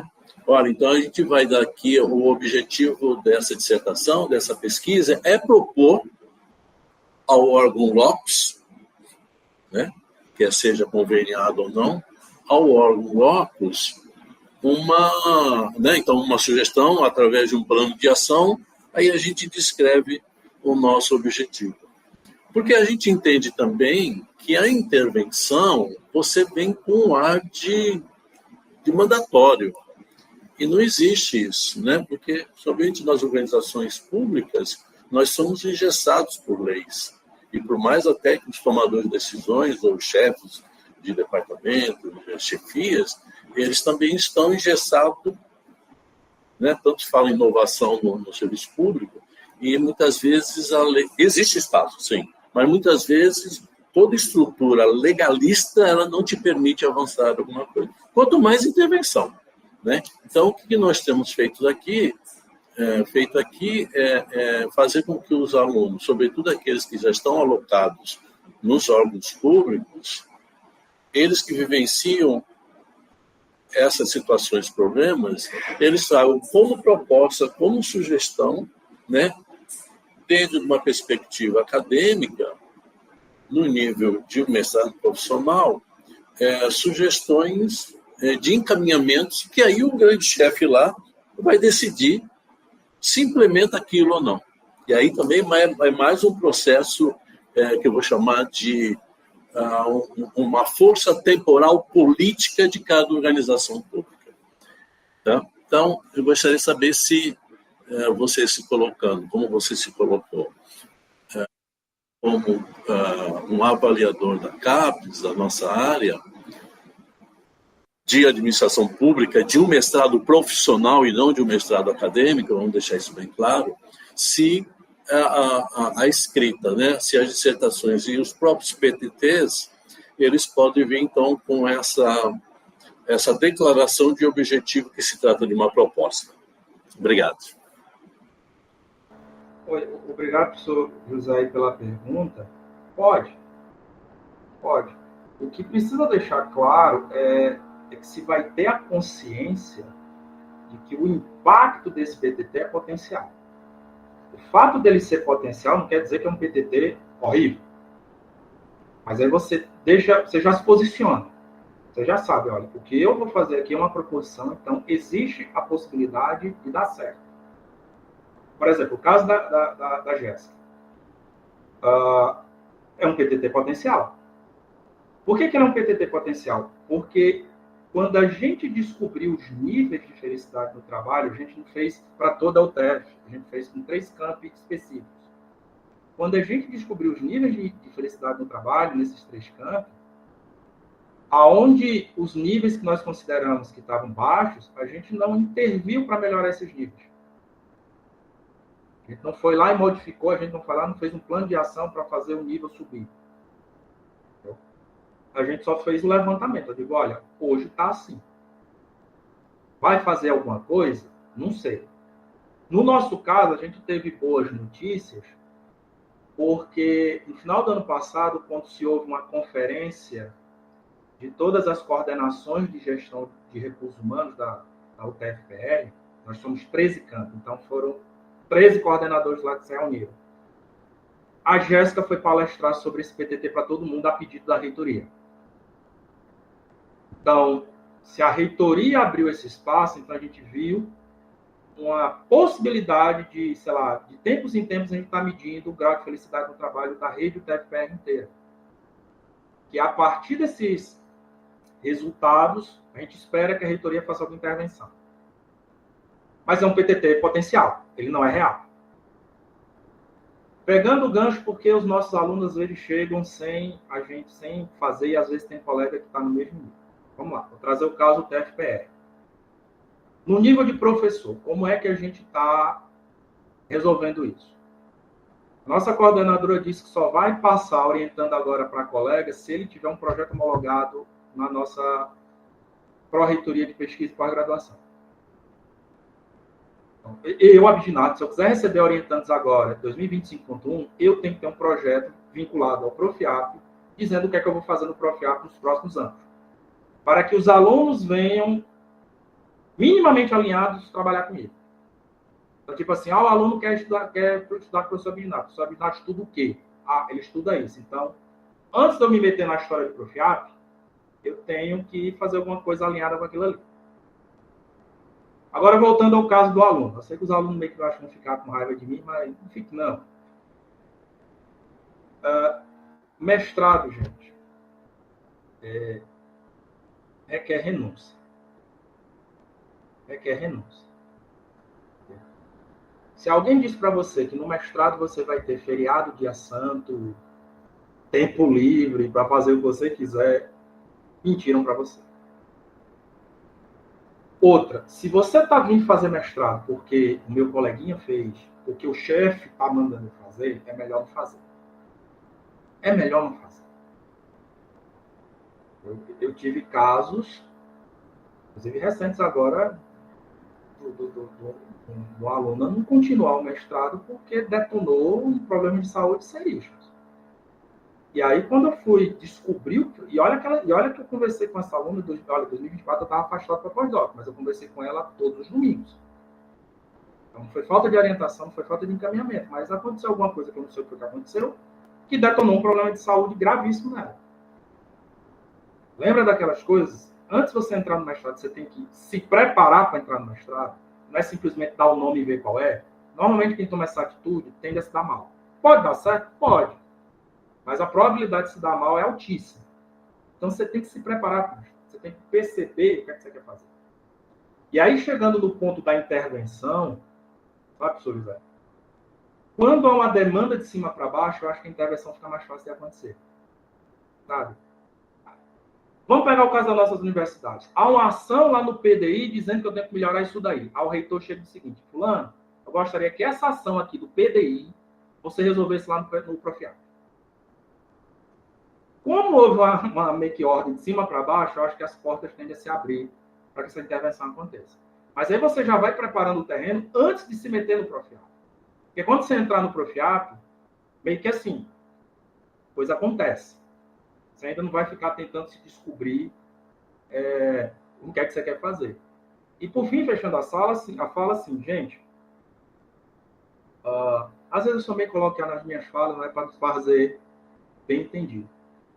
Alunos, não deixem que seus orientadores inventem de conversar com vocês um ano depois. É a pior decisão que vocês podem tomar. Com perdão da palavra, enche o saco deles. Eu sou orientador, viu? Enche o saco deles. Se você perceber que a relação não está legal, muda enquanto está tempo.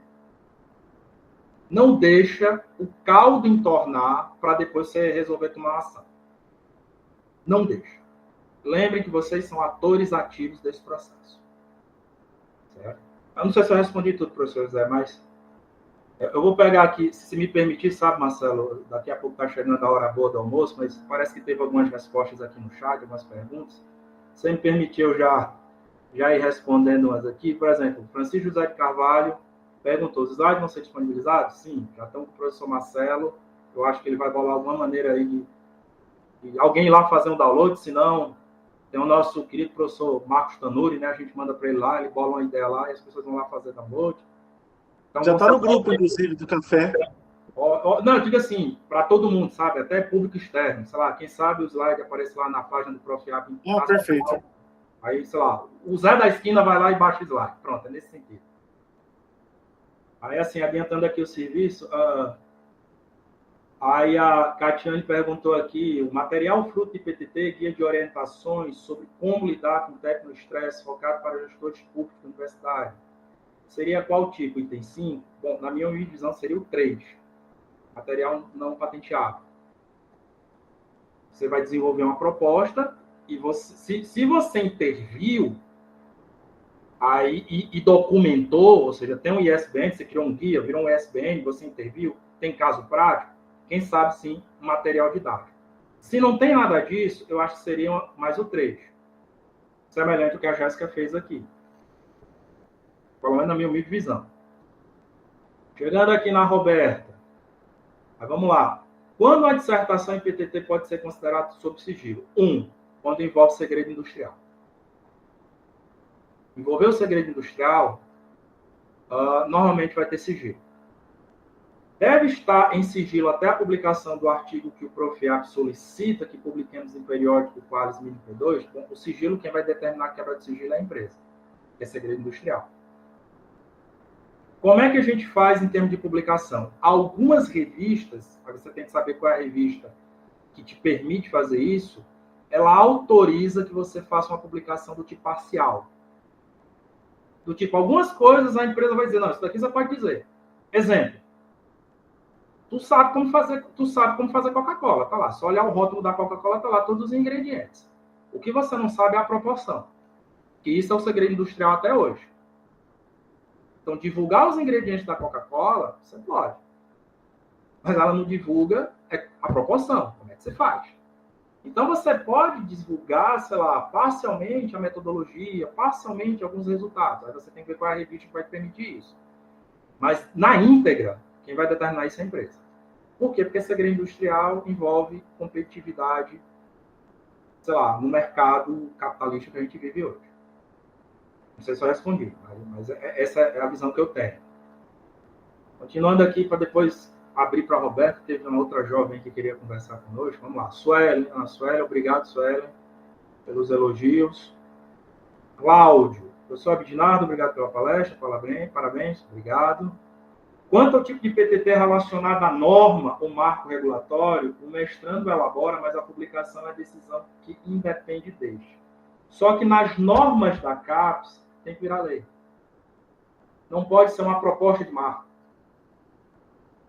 Tá? Porque, assim, uma proposta de marco, sei lá, você pode fazer sem estar no mestrado, que é a iniciativa popular. Eu não sei se a maioria sabe, mas a gente, a partir da iniciativa popular, a gente pode propor lei. Aí entra numa questão que eu sempre me pergunto, precisou mestrado para fazer isso? Então, eu acho... Por quê? Porque, de novo, o marco regulatório ele tem que ser derivado do problema de pesquisa da dissertação. Não é desconectado. Então, propor uma lei por propor uma lei, você pode fazer isso até por iniciativa popular. Mas se vem da dissertação, aí você propõe um marco, aí vamos lá. Eu entendo que o avaliador ele só vai considerar isso como marco se for publicado. É por isso que eu digo que a coisa tem que ser planejada antes de entrar no mestrado. Ou seja, eu já sei, por exemplo, eu quero criar uma lei orgânica. O que é que eu tenho que fazer se eu quiser fazer isso de maneira inteligente? Sensibilizar os vereadores da minha cidade. Olha, eu estou com uma proposta, vamos sensibilizar, vamos debater aqui, tem um cunho científico, piriri, parará. Os vereadores vão acompanhando o processo e mais ou menos antes de você defender, seja lá o que for, eles botam para votar e aprovam a lei orgânica. Pronto. Lembra da questão do planejamento? Gente, nós somos administradores. Uma das nossas obrigações é planejar. Lembra do famoso POCCC? Então, a coisa tem que ser construída antes. Eu quero fazer um marco regulatório, sei lá, 1 ano depois que eu estou no Profiap. Cara, muito difícil disso acontecer. Entendeu? Até porque o marco regulatório é uma intervenção que você está propondo. Você está querendo modificar o ambiente. Então, eu não sei se só uma proposta de marco regulatório ou o avaliador da CAPES vai entender que aquilo é um marco regulatório. é uma proposta, tá? Qualquer coisa que você está escrevendo ali. Mas no momento que você publica, ou seja, a coisa vira lei, vira uma norma. Aí, por exemplo, o Jorge trouxe aqui, se for uma proposta de resolução a ser analisada pelo Conselho Universitário, se for aprovada pelo Conselho Universitário, vira norma. Virou norma, está valendo.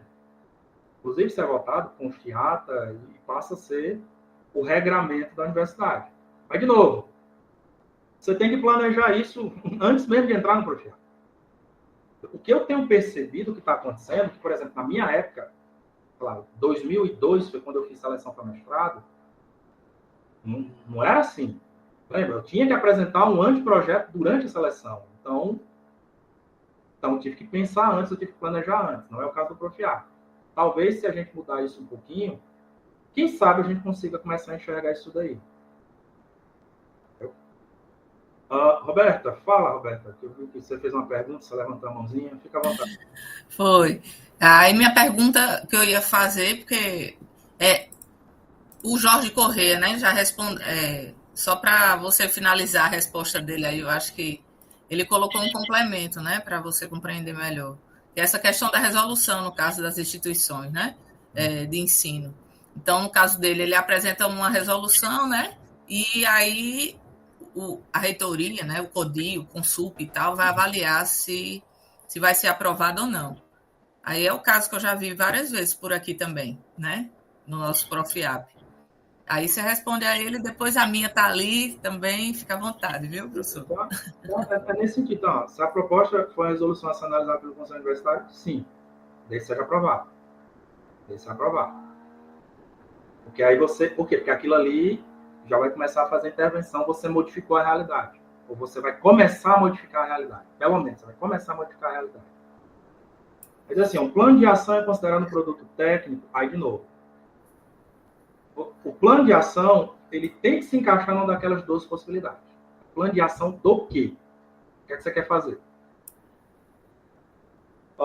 Normalmente, plano de ação, ele ganha maior atenção quando ele é posto em prática. Sabe? Um plano de ação, sabe? Entenda, o propor por propor é mais fácil, porque não gera comprometimento. Só que também é menos atrativo, porque não aconteceu, ainda está no campo das hipóteses. Ainda está no campo das hipóteses. Pode dar certo, pode não dar certo. E queira ou não queira, as pessoas estão sempre fazendo cálculo de custo, de tempo, de energia, seja lá o que for. Elas estão fazendo esse tipo de cálculo mental aí. Então, se você vai fazer plano de ação, seria interessante que ele fosse posto em prática. Ele chama mais atenção. Se ele for posto em prática, aí você fez uma intervenção. Você pode, por exemplo, esse plano de ação ser uma tecnologia social. É um dos mais difíceis. Agora, plano de ação para banco de dados, isso não existe, porque você tem que publicar o banco de dados. Plano de ação para curso. O curso profissionalizante é um plano de ação, digamos assim, que não precisa ser aplicado. Mas se for aplicado, ganha mais força, porque você provou que o curso funciona. E isso tudo vem, de novo, do planejamento, que na minha concepção tem que acontecer antes de você entrar no Profiab. Eu acho que porque a gente só exige teste amparo para entrar, meio que isso mascara que, do tipo, naturalmente as coisas vão acontecer no decurso do Profiab. Na minha humilde visão, baseado em experiências empíricas, não é bem assim que a coisa acontece. E, de novo, Roberto, esse plano de ação ele tem que ser derivado da resposta do problema de pesquisa da sua dissertação. Se a sua dissertação, a resposta, não te permitir a existência desse plano de ação, você não tem gêmeos, sabe? Não há uma conexão. Vou usar uma metáfora da química. Não existe uma ligação covalente, que é a mais forte que tem. É uma ligação iônica. É como se fosse assim, eu dou um sopro e se separa. Aí a pessoa vem com aquela pergunta, do tipo, que eu sempre faço para os alunos. Você realmente precisa de um mestrado para fazer isso? Acho que isso é uma pergunta que você tem que se fazer. Para eu fazer isso daqui, eu preciso de um mestrado para fazer isso? Eu, com o conhecimento que eu tenho agora, eu sou incapaz de fazer isso? Eu acho que cabe esse tipo de reflexão nisso daí. Modelos de PTT, pelo que eu entendi, tu é da Univasf, não é isso? Pronto, tu tem simplesmente o PTT campeão, né? O PTT campeão é daí. Então, você quer um modelo, dá uma olhada. Se eu não me engano, eu esqueci o nome da jovem. É um nome, assim, exótico que nem o meu. Mas eu conheço o orientador dela, que é o professor Cordeiro. Ele trabalhou junto no passado. Então, você quer um modelo de PTT, começa por ela. Mas tem o da Jéssica também disponível lá. Tem o que ficou em segundo lugar, que ficou em terceiro. O quinto lugar também aí da Ed Lúcia, que no passado também foi minha aluna, quando eu fui professor aí. Então, o exemplo tem aí. Não sei se eu respondi, mas foi nesse sentido aí. Professor, complementando, né? O plano que estou propondo, ele tem relação direta, né, com a dissertação, lógico, com o problema de pesquisa, com tudo. E é um plano de preparação para a aposentadoria, né, que a gente quer introduzir aqui na instituição onde eu trabalho, no IF Sertão PE. Então, já existem todos os indícios, está no PDI, né? Enfim, eu estou dentro do Comitê de Qualidade de Vida, já comecei a realizar algumas ações dentro da instituição, para até testar, para ver o que dá certo e o que não dá. A gente já está fazendo, e porque aí eu quero propor algo, né, que a gente possa fazer na nossa instituição e também possa servir, lógico, para outras. Mas tem algumas que precisaria até mudar, algumas legislações aí para cima, normativas, mas quero deixar de sugestão também, né? As coisas práticas de ações que a gente pode fazer atualmente e propostas que a gente possa vir a lutar aí para melhorar a qualidade de vida do servidor na transição para a aposentadoria, né? É algo mais macro, mas eu quero sugerir também. Nessa tua proposta, eu tentaria ver se não já teria dentro do decurso do teu mestrado, se não tem alguém em vez de se aposentar. Sim, já foram pesquisados. Porque aí você, inclusive, entrevista a pessoa do tipo, esse meu plano te ajudou a se aposentar melhor? Uhum. Porque isso é um outro problema social. Tem muita gente que não se prepara para a aposentadoria. E aí, quando se aposenta, sei lá, começam os problemas mentais a surgirem. Ou seja, até para a gente se aposentar, tem que se preparar. Na verdade, eu consultei, né, aposentados, né, há menos de 5 anos da instituição, para verificar as dificuldades que eles tiveram no período pré e pós, para que a gente possa traçar alternativas, né, de ações aí para mitigar esses, para que as pessoas não possam, né, ter os mesmos problemas que eles passaram. Sobre essas ações que a gente fez agora, é muito recente, e essas mudanças de percepção de vida, de mudança, elas vêm em médio e longo prazo, né? Você não vai mudar uma percepção, como é que você vai encarar a aposentadoria de uma... A gente fez já 4 ações, mas foi muito recente. E às vezes não dá para a pessoa realmente cair a ficha, mudar a sua postura. Ela, né, é um processo, né? Inclusive a gente quer propor isso, né? Uma proposta. Essa avaliação aí da intervenção, ela não dá no meu caso, entendeu? Foi muito pouco tempo, né? Mas aí é isso. A gente está num cenário institucional positivo, com várias possibilidades. A instituição está aberta e tudo para isso, né? O momento é extremamente favorável de gestão de tudo, e eu quero fazer essa proposta de ações para serem adotadas pela instituição. Aí eu quero saber se essa proposta se enquadra no produto técnico, como produto técnico, que eu vejo que muita gente pensa semelhante a mim, pelo menos aqui no Profiab e Univasf. No mínimo, o tipo 3 que eu falei. É o produto não patenteável, produto processo não patenteável, no mínimo. Mas, de novo, teria que investigar melhor, principalmente eu teria que melhor fazer essa avaliação. A primeira coisa que eu ia olhar era o teu problema de pesquisa. Tipo, qual é o fenômeno que você está estudando? Qual é o fenômeno? Esse fenômeno, ele permite que esse PTT exista? Permite. Então, beleza. Aí a coisa começa a conversar. Mas, no mínimo, seria o tipo 3. se ocorresse uma intervenção e houvesse uma ordem planejada do PD da sua instituição, se houvesse intervenção e isso partisse de cima para baixo, talvez o relatório técnico. Mas como não é o seu caso, a priori eu vejo o tipo 3. Beleza? Parece que o professor José quer falar de novo. Se não tiver ninguém na minha frente, eu gostaria de fazer um complemento e uma pergunta. Pode ir, professor. Em cima do que a colega, a Roberta, acabou de falar, em uma fala anterior à sua, no caso da intervenção, né? Então, vamos colocar como hipótese, eu recebi um aluno de 2023, que eu propus a ele, então, sugerir, né, através de um plano de ação, um determinado conjunto de ações para atingir alguns objetivos. Esse aluno de 2023, então, ele não vai fazer intervenção, quer seja porque ele não teve um fôlego acadêmico anterior, ele não vem já com o construto intelectual dele já pronto, sabendo do que eu quero fazer, como muitas vezes sou eu, professor, que eu vou ter que mais ou menos me adaptar àquilo que o aluno queira fazer, ou então eu coloco no aluno, olha, minha pesquisa é essa, siga daqui. Então, esse aluno que entrou em 2023, ele finaliza com toda a sorte do mundo em 2025.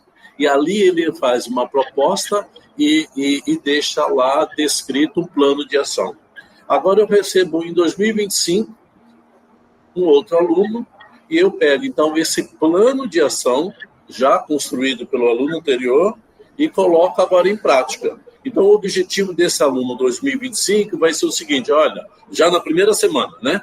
Já que eu tenho agora, já sei o que eu quero, leia essa dissertação e esse PTT e daqui a 2 semanas a gente volta a conversar. 2 semanas depois ele vem e fala assim, bem, o meu objetivo com você, enquanto orientador, é que você implemente esse plano de ação, já que você é um servidor aqui da UFMS, já que esse plano ele é direcionado à gestão de pessoas e assim sucessivamente.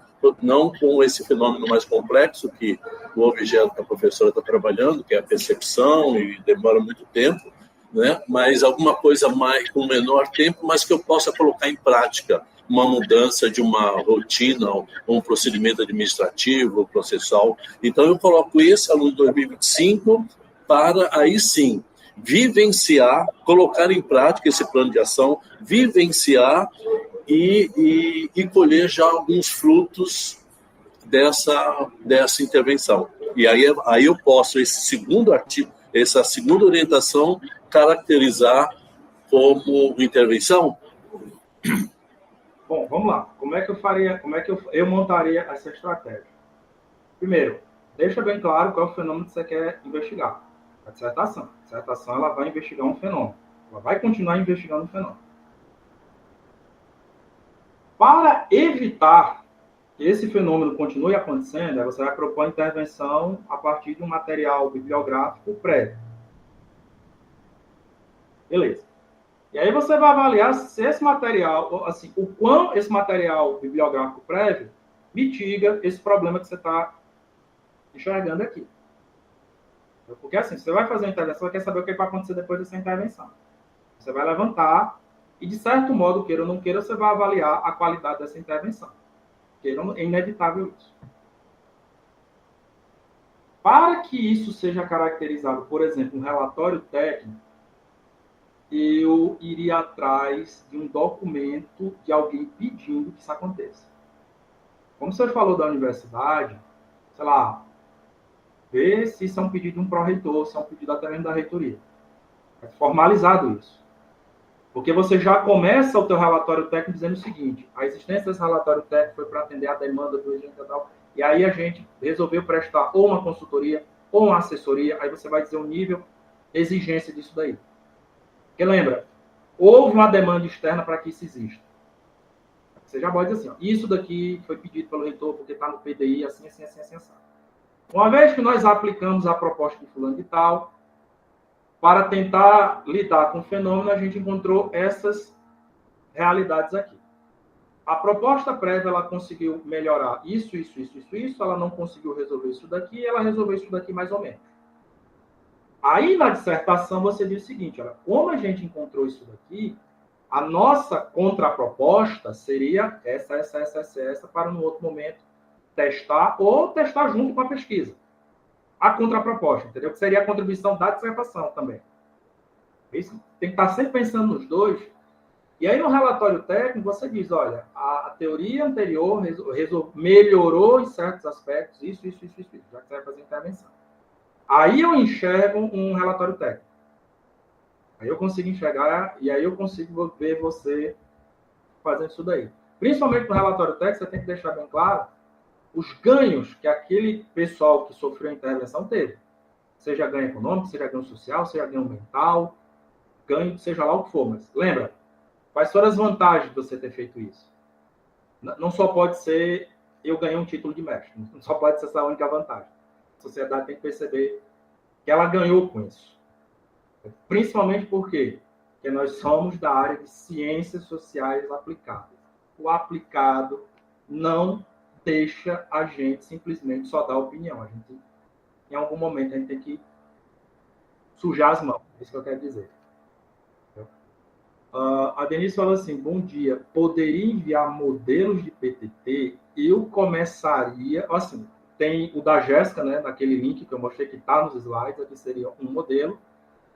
Eu começaria pelos 10 PTTs que foram premiados ano passado, cada um tem suas características, e eu imagino que a rede Profiap está fazendo um mapeamento do tipo, cada dissertação tem um PTT. Então, de novo, planejamento. Antes de eu fazer o meu, deixa eu fazer uma investigação prévia do que já existe, fazer esse tipo de avaliação. Mas já que você quer algo do tipo assim, de início, eu começaria com os 10 que foram premiados ano passado. E o da Jéssica está no meus slides. Você clicou lá, você acessa rapidinho lá. Mas o Profiap, ele já institucionalizou um modelo de PTT, uma estrutura, né, descritiva, uma ossatura, para como se fazer um PTT no âmbito do Profiap, à luz do que a CAPES já está exigindo. Já tem lá, em termos de formatação. Em termos de formatação, isso já está pronto. Correto. Agora, em termos de conteúdo, aí você tem que ficar investigando essas várias possibilidades. Na formatação, isso já existe. Bom, professor Marcelo, são 15 para meio-dia. Eu estou à disposição de vocês. Vocês que sabem aí. Se depender de mim, nós vamos até meia-noite aqui. É que aqui em Mato Grosso do Sul nós estamos com 1 hora antes, né? Ainda não bateu a fome. Aqui a gente é mais novo, 1 hora. Obrigada, professor. Não, assim, não sei se eu respondi direitinho aí a sua pergunta. Não, porque às vezes a gente fica com tanta dúvida, né? E os alunos mais ainda, né? Que deve ter vários alunos assistindo aí. Quero ver agora os próximos PPT. A grande mensagem... Falou. Perdão. Não, só queria agradecer, né? E bastante elucidativa a sua palestra, as dúvidas aqui. Queria dar o recado também que a gente vai deixar gravado no grupo dos professores da Exam, também lá no café. Depois também o professor Alessandro comentou comigo que o professor Tanuri, ele vai disponibilizar isso para toda a rede, né, Alessandro? Já está combinado aí essa divulgação, tá? Precisa enviar a gravação para ele lá, Marcelo. Isso. Aí vai fazer uma edição, vai dar uma cara assim bem bacana, né, na gravação, e vai disponibilizar isso para o nosso grupo de alunos e professores da nossa comunidade acadêmica. Bom, então, assim, a minha mensagem final para todo mundo, assim, colegas, alunos, tal, encare o mestrado como se fosse uma maratona, não uma corrida de 100 metros.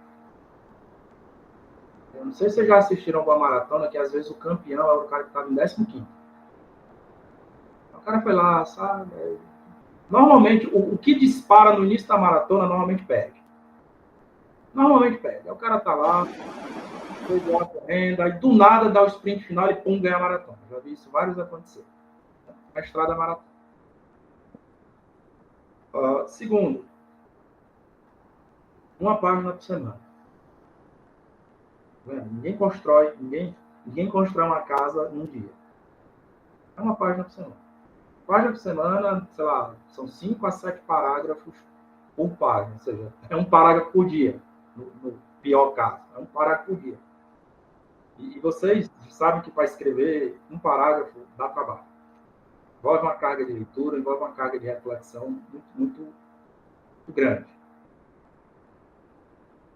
E planejamento.